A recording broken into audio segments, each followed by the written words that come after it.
Hello, Dental Team listeners. This is Kiera, and I hope you're having a great day. I hope things are going so good in your world. I'm so grateful you're a part of the podcast family. I really enjoy podcasting. I enjoy, we're coming up on what is it, our 5th year? Oh gosh, I think even maybe our 6th year. The podcast is released in 2019. So yeah, we're coming up on its 6th birthday this year. Oh my gosh. I'm going to have to fact check myself. Let's just say Dental Team is going to be 6 years old. That's insanity to me. Maybe it's 5 years. Might be 5. It's got to be 6 though. Happy birthday, Dental Team podcast. But if you've been with me, I've enjoyed it. I enjoy the time. I'm so grateful for each of you. And I hope that I've been able to give you tactical, practical tips and infuse your world with positivity truly, because my mission is to positively impact the world in the greatest way possible. And I currently do that through consulting, expert consulting for doctors and teams. So today I wanted to talk to you about something that I think a lot of us are seeing. It's interesting because there is something, we have leadership, we have solo practices, and loneliness. And there's some studies that have come out. So this one's from The Guardian, just recently released. And they're talking about how loneliness, it says more broadly, lacking social connection can increase the risk of premature death as much as smoking up to 15 cigarettes a day. In addition, poor or insufficient social connection is associated with increased risk of disease, including a 29% increased risk of heart disease and a 32% increased risk of stroke. That to me is astronomical. And so I was thinking about it, like literally they're showing that loneliness is actually worse for us than 15 cigarettes a day. It can kill you faster than that. And yet, like, smoking was one of the greatest like killers of the world. And so thinking about this of like, what causes this? And like, leadership is lonely. Owning a practice is lonely. Being a CEO is lonely. I'm sure hygienists and dental assistants, we can feel it's lonely. And yet we're working with so many people, but yet it's a lonely space. And so realizing that loneliness, is such a prevalent piece, and it actually is shown to kill more people. What do we do for this? And they say loneliness is as bad for our bodies as it is for our minds. There's doctors, the U.S. top doctor surgeon general Vivek Murthy is so worried that last year he issues an urgent warning about the epidemic of loneliness and social isolation. These are not quite the same thing, though there is a big overlap. Social isolation describes as an objective lack of social connections, while loneliness is all about perception. You can be lonely without being socially isolated, and if you're lucky, vice versa.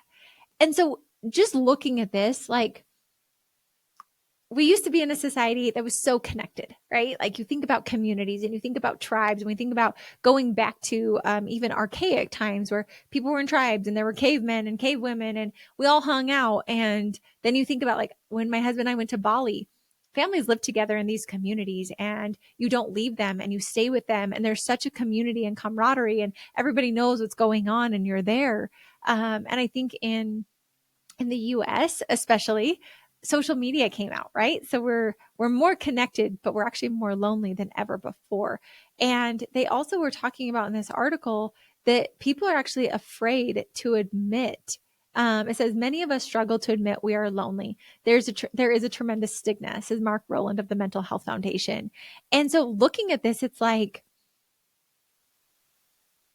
how do we combat this?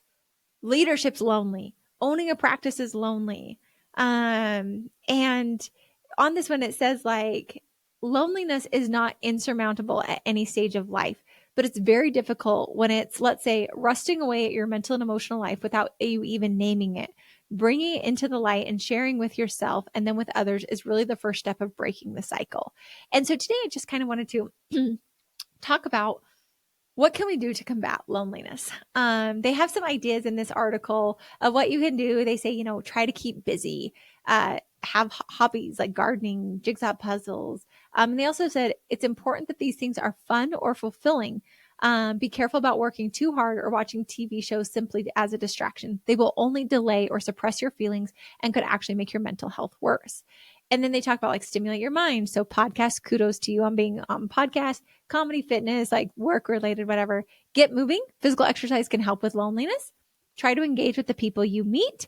And I think about how often do we go to Starbucks, or are we on a train, or are we at a coffee shop, or are we at the grocery store and we've got AirPods in, we've got our phones up. I mean, so often I think our phone is our best friend. I was at a bachelorette party and I don't drink. And so I'm always the DD with my Shirley Temple. And they were all dancing. And I kind of just felt like I was, and I also watch all the stuff. So that's kind of my world. And I remember sitting there and I felt very lonely. And yeah, I'm in a room of a ton of people. Instead of talking to someone, what do? I grab my phone and I instantly look at my phone to make myself not feel as lonely and like look at social media and feel like I'm doing something to connect, but like talk to people, say hi, ask them about themselves. I think we've lost the art of communicating with people. I remember talking to someone and they're dating and they don't even see each other and they're just like 30 minutes away. And I thought, oh my gosh, like no wonder we're so lonely. And they also said in this article, find people who get you, spend time with pets, try to use social media in a positive way. And then talking to therapists can also help. And I was just thinking like, these are really, really, really important things. And like prolonged social isolation and loneliness are truly like so close to smoking. What are we doing with it? And how can we stop it? And what can we do to combat it? And so I was just thinking for you, what are you doing to combat your loneliness? Do you have friends? Do you talk to people? Are we so on our phones and social media all the time? Do we put our phones down and do we engage with the people around us? Do we build hobbies? Do we go to the gym? I will tell you, I am not a gym human, but I actually am now. And I loved going to the gym because it gave me people around me so I didn't feel as alone. Talking to family members, but having people around you. And I think having 5 friends within 5 miles is so paramount. True friends that you can talk to, that you can tell things to. But even within leadership and in a practice, I found it's always super helpful to have mentors, to have a community, to have people who get me. I joined Tony Robbins because those are entrepreneurs who go through the same struggles I do. I made a friend group within that group and we meet every single quarter and we talk about like, what are we going through and how can we help each other and where are our numbers at? And we work through the pieces of it. And I'm so grateful for that. My team, we're all a virtual team. And yet we communicate all the time with each other, but I miss the in-person engagement. And so we are bringing our team together more consistently and meeting with each other face to face to combat that loneliness. But for leaders, where are you going and where are you communicating? And do you have a network? For me, my coaches are huge for me. And yet I think that there's importance for loneliness to combat it, to have coaches that we pay for and to have mentors and mentees and communities, but then to also have our own personal, do you have friends? Do you have people that you talk to? Do you have hobbies? Like, oh, Jason and I love the memes that are going around of like when my extroverted self makes plans and my introverted self has to fulfill those plans. And I keep saying like, I want more friends and I want to have more people around us. And because it's a lonely world. And the way that you're able to then share with people is by knowing them and getting to know them and spending time with them allows you to open up and to share your struggles and to share your life. But without that, it's tricky unless they're paid as like a therapist or a coach. And I remember there was one night we were invited to a birthday party and I'm like, oh my gosh, it's the weekend. I don't want to go. I've output so much energy at work this whole week. I just want to recuperate and recover. And there are times to do that. But it was so fun because I'm like, okay, we'll just go for like 15 or 30 minutes. And sometimes I think that's all we have to do for ourselves is it's 15 or 30 minutes that we're going to go, but we're at least going to go socially engage.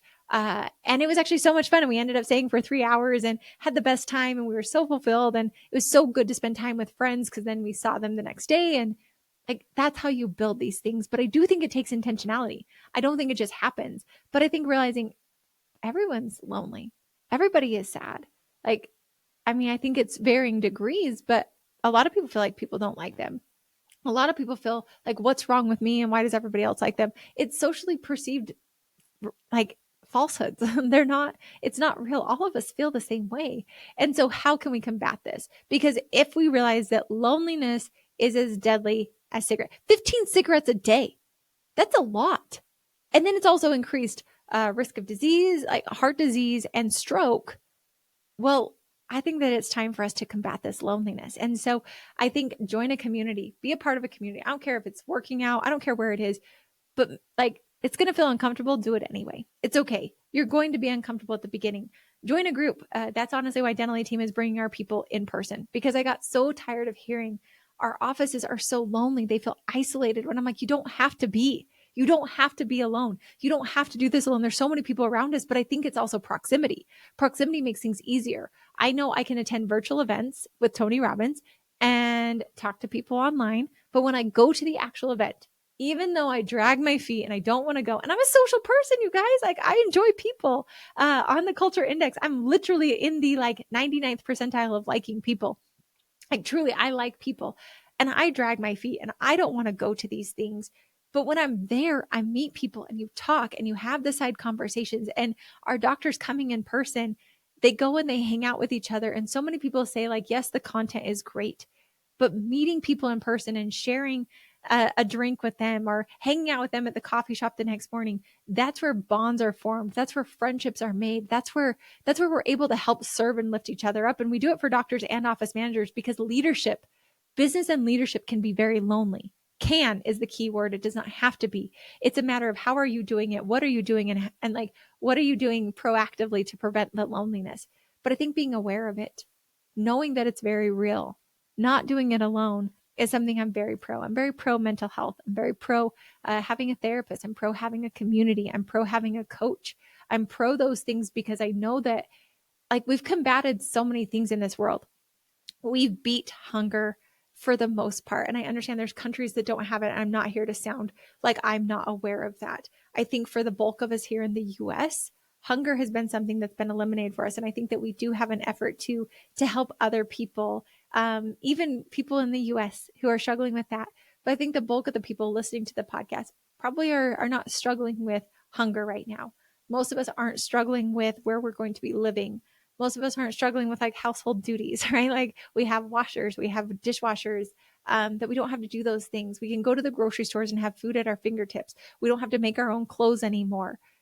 And yet the next zone that I think we're facing is truly like an epidemic is loneliness. Before it was like, what are we going to eat? We had to like send out hunters and gatherers and go get our food every single day. And then it was, how are we going to survive and have shelter, and not have someone come murder us? And now that it's not perfect, but it is less. And then it's like, then how do we like get food that's affordable? And we've gotten like that down exponentially, that I think now it's loneliness and having friends and having community and having people around us and supporting us. We've tackled so many things and we've helped on so many levels that now how can we stop this epidemic of loneliness? And I would say today, I encourage you to share this podcast with one person and have them become a friend. I would also encourage you to get 5 friends within 5 miles, not just remote friends, but 5 friends within 5 miles. I'd also recommend you get a coach within your industry to help you. So if that's management, if that's leader, dentists, if it's us, if it's someone else, phenomenal. But have somebody who can be there, who can guide you through your business decisions so you don't have to do that alone. And then I'd really encourage you to do a hobby that gets you out of your house. We figured out like we have Instacart, we have things that deliver for us, we have Uber Eats. We don't have to go anywhere, but force yourself to go somewhere. And when you're there, put your phone away and say hi. Engage in a conversation. It feels awkward. It feels awkward for me every single time, but it's also the way that we're able to combat this. We're able to bond, to forge, and to make it to where we actually are thriving rather than killing ourselves off due to being lonely. And if we can help in any way, if I can be a friend for you, if we can be a consultant for you, if I can guide you in the right direction, I'm here for it, because mental health is real. Loneliness is real. Feeling alone is real. Feeling like you have to do this on your own is real. But I also want to say that they can also be false. They can also be things that we can, not to say that they're false and your feelings aren't valid, because they are, but it could just be that there's ways that we can help solve it, and we can solve it forever for you and get you a community, get you around people. I found when I instead of being so isolated, I actually went external and I started talking with people, and I hired a coach that was a trainer for the gym. And I talked to my business coach to help me go through it. And I brought my team in person, and I joined a community of people. That's where you start to feel fulfilled, and you don't feel lonely, because when you have something that comes up against you, you have a resource of people around you, and it's not just on you. So I'm going to encourage you to stop living lonely and to forge those friendships this year, for your own health. I don't want you to die. I don't want you to be gone. The world needs you. And so let's do this together. And I'm here to help and support you. Email me, reach out, hello@thedentalyteam.com. I see all your emails. I see all your messages, and I will respond to you. So reach out, whether I can help you as a friend or as a consultant or both. I want to make sure that you know that there's support out there and you don't have to be lonely. Come be in person with us. Come hang out with us. Come have fun. Whether that's your comfort zone or your uncomfort zone, it's good for you for growth. Personally and professionally. So come be with us. I'd love to have you be a part of it. Reach out, hello@thedentalyteam.com. And as always, thanks for listening. I'll catch you next time on the Dentally Team Podcast.